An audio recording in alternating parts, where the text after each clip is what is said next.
E aí, pessoal, tudo bem? JJ aqui na área, isso aí. Vamos iniciar o reino Animalia, galera.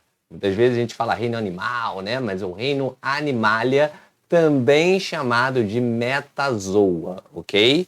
Tá? Então grava isso, né? Enquanto o reino Plantae, né, que a gente fala plante, ela também pode ser chamada de metáfita. Nesse caso é Metazoa, porque zoa é animal, entendeu?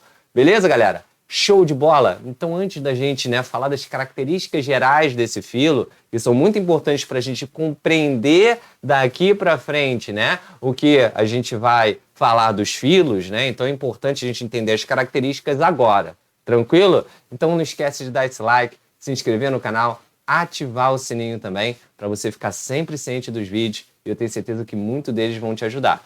E dá uma olhada na playlist, a playlist chamada Resumão, que todos os resumos eu tenho colocado lá. E aí tem sobre os diferentes assuntos dentro da biologia. Beleza? Vamos lá, pessoal? Bem, reino Animalia ou Metazoa. O que a gente tem como característica? Algumas características relacionadas a outros seres. Por exemplo, a gente, né, todos nós, animais, somos eucariontes, ou seja, temos o núcleo, né, ou seja, a carioteca envolvendo material genético, temos também organelas membranosas, como mitocôndria, complexo de Golgi, retículo endoplasmático, por aí vai, tá? Somos todos pluricelulares ou multicelulares, então somos formados, sim, por mais de uma célula, todos eles. Todos nós somos aeróbicos, apesar de a gente poder fazer fermentação, né, em algumas células, nós somos aeróbicos, tá, pessoal? Beleza? Então a gente não vive sem oxigênio, não, tá?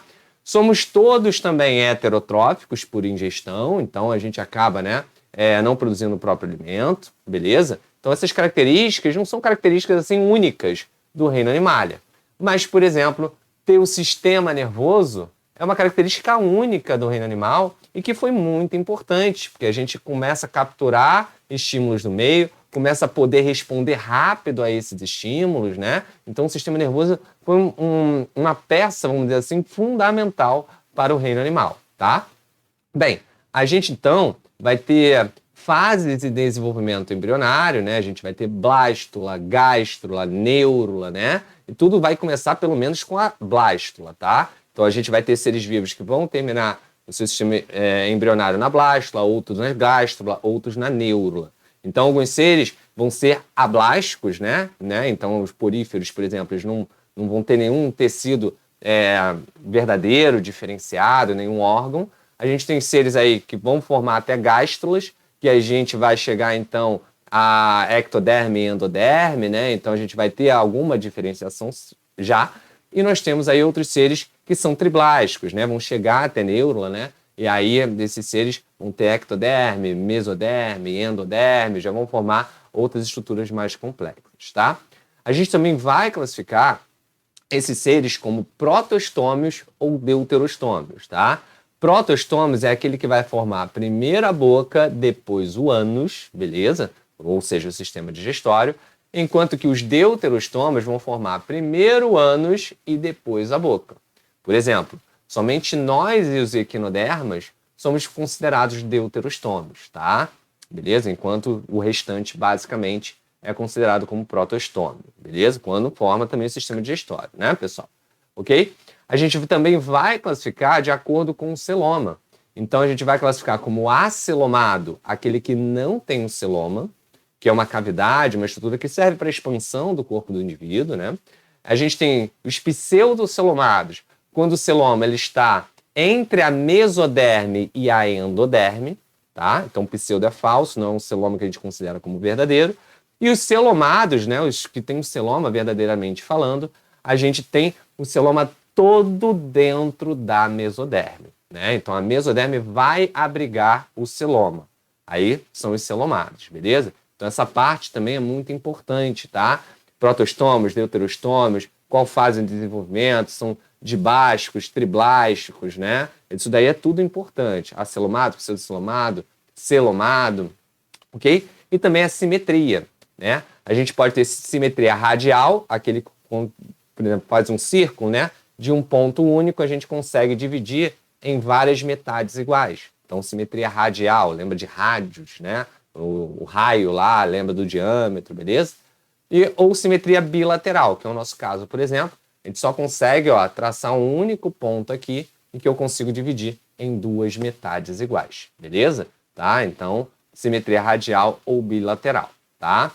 Bem, outra coisa interessante também é que os protostômios, aqueles que formam primeiro a boca e depois o ânus, eles vão ter o que a gente chama de esquizociloma, enquanto os deuterostômios vão ter, que formam primeiro o ânus e depois a boca, vão ter o enterociloma.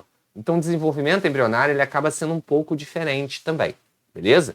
E na evolução, né, para a gente chegar no desenvolvimento embrionário, já que estamos falando dele, até blástula, né, a gente tem os poríferos, somente os representantes, e aí a gente tem os filos, né, porífero, quinidário, plateuminto, nemateuminto, moluscos, artrópodes, equinodermas, anelídeos, beleza? E também temos os cordados, tá?